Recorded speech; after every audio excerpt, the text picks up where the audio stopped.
Voilà, nous en venons à notre série de reportages sur Rufisque. Aujourd'hui, le deuxième G. Les embouteillages à Rufisque en vieux souvenir. Depuis l'ouverture de la voie de contournement et de l'autoroute à péage, la situation a visiblement changé. L'impact de ces infrastructures sur la vieille ville, c'est avec Youssou Kaba. Rufisque, connu pour son encombrement, de longues files de voitures, des embouteillages interminables qui faisaient perdre beaucoup d'argent et de temps aux usagers. Aujourd'hui, avec l'avènement de la voie de contournement et de l'autoroute à péage, cette situation connaît une nouvelle tournure. C'est une bonne route, hein. Ça désencombre vraiment la ville de Rufisque, le trafic au niveau de Rufisque. Les gens parviennent vraiment à l'utiliser sans difficulté, hein. Je pense que c'est une très bonne route. Nous avons un gain de temps et ensuite il y a également un gain d'économie. On fait une économie en carburant, c'est pas mal également.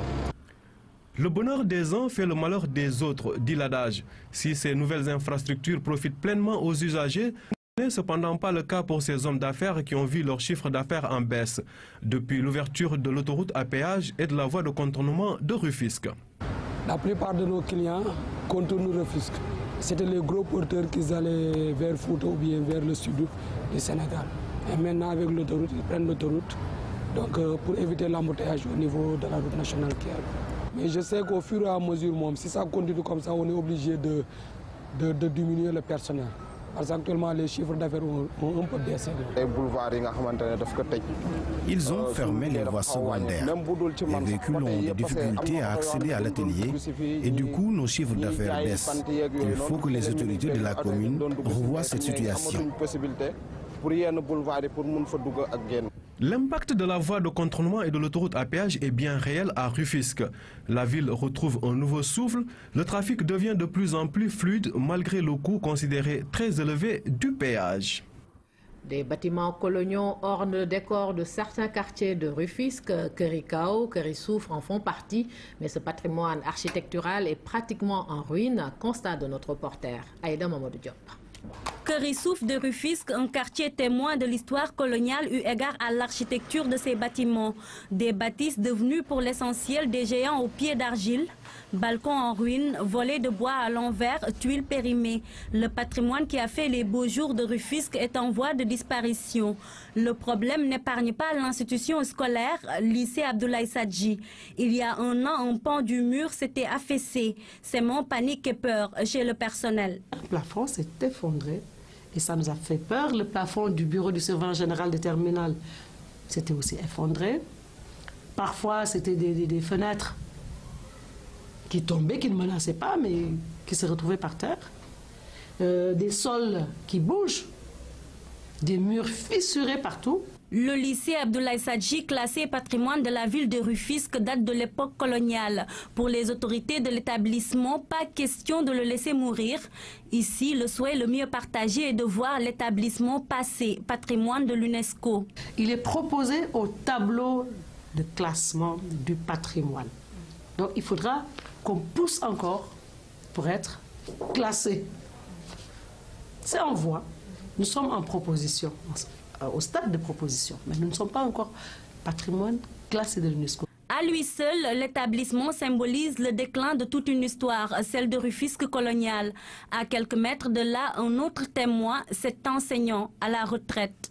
Comme d'autres, il s'attelle à la réfection de son bâtiment qui date de l'époque coloniale. N'étant pas classé bâtiment par l'UNESCO, nous tentons de remettre le bâtiment. Je crois que vous avez vu la façade d'abord, je crois que vous avez filmé la façade. On est en train petit à petit de faire la façade. Rufisque, jadis ville vivante, n'en était pas moins un pôle économique et administratif important. Son patrimoine architectural était le symbole de l'hégémonie d'une des 4 premières communes de l'Afrique occidentale française. Aujourd'hui, tout ce patrimoine est en déclin. Rufisque, c'est également ses quartiers traditionnels, Diokoul, Tchaoulen, Santhiaba ou encore Dangou, à la découverte de ces localités dont la principale source de revenus est la pêche. Maïmounassi. Bordé par la mer, voici Diokoul Kaou, l'un des quartiers lébou les plus anciens de Rufisque.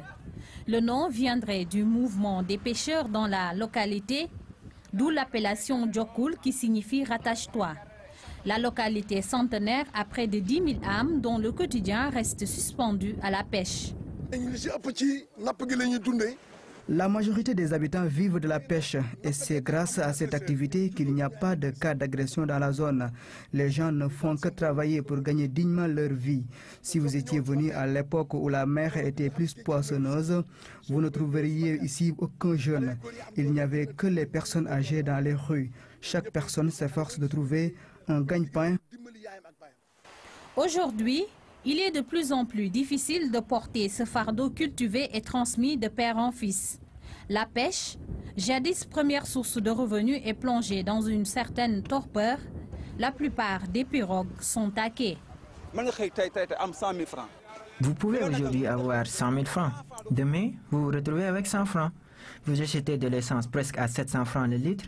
Ensuite, vous dépensez près de 20 000 francs pour aller en mer. Au retour, vous vous retrouvez avec un bénéfice de 2 000 francs CFA. N'est-ce pas un manque à gagner? De plus, la pirogue et la machine se dégradent au contact de l'eau de mer progressivement. Si nous n'avons pas d'aide, qu'allons-nous devenir? Malgré cette incertitude sur l'avenir, l'espoir est gardé puisque de nouvelles pirogues sont sculptées sous le regard des futurs héritiers.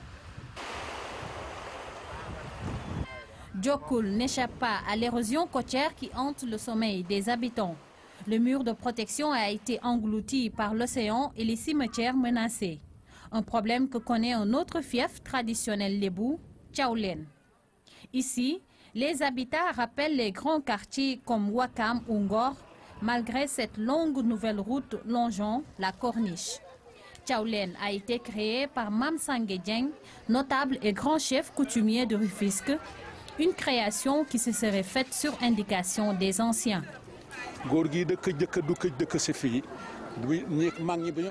Le premier occupant de cette localité a été envoyé en éclaireur par les anciens. Il a vécu ici seul pendant une année. C'est après cela que les autres ont rejoint. Ils ont quitté Kurisouf pour s'installer ici. Le maître des lieux s'appelle Mam Sangue. À côté du traditionnel quartier Djokul, divisé en 4 sous-quartiers, il y a aussi Santhiaba, Dangou et Tchaoulen.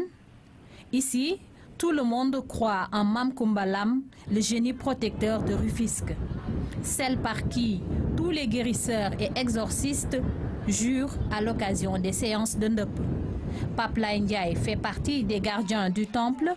À ce titre, il est dépositaire d'une partie des secrets du génie de Rufisque.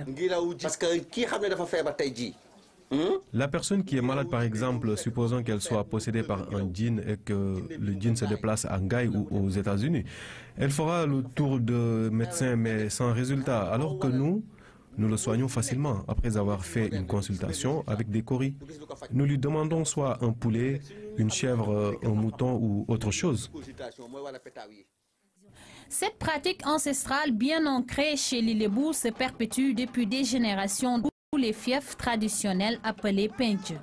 Chaque année, Rufisque abrite une cérémonie de prière pour rendre hommage à Mam Kumbalam, le génie protecteur de toute la contrée. À présent, zoom sur le Saltigué, le club historique de la ville de Rufisque, un club au passé glorieux, un club qui a plusieurs sections, dont celle du handball. La discipline a valu au Saltigué de nombreux succès, n'est-ce pas, Ibrahim Mboupa? Rufisque, une ville de sport, capitale du handball sénégalais. Ici, la discipline se transmet de génération en génération. Rufisque a toujours été une ville de handball. C'est un vivier depuis fort longtemps, surtout avec les compétitions de l'UASU à l'époque. Jusqu'à maintenant, Rufisque continue de former des handballeurs. Le club formateur, c'est le Saltigué, un club mythique, porté sur les fonds baptismaux quelques années après l'indépendance. La fameuse fusion de Lamine Diack a fait que Rufisque alors est devenu une ville avec un club qui était le Saltigué. Donc ça c'était en 69. Actuellement, le handball est la discipline phare du Saltigué. À la clé, beaucoup de trophées remportés, des Coupes d'Afrique jouées. Cerise sur le gâteau du succès, le club compte beaucoup d'internationaux dans ses rangs, garçons comme filles.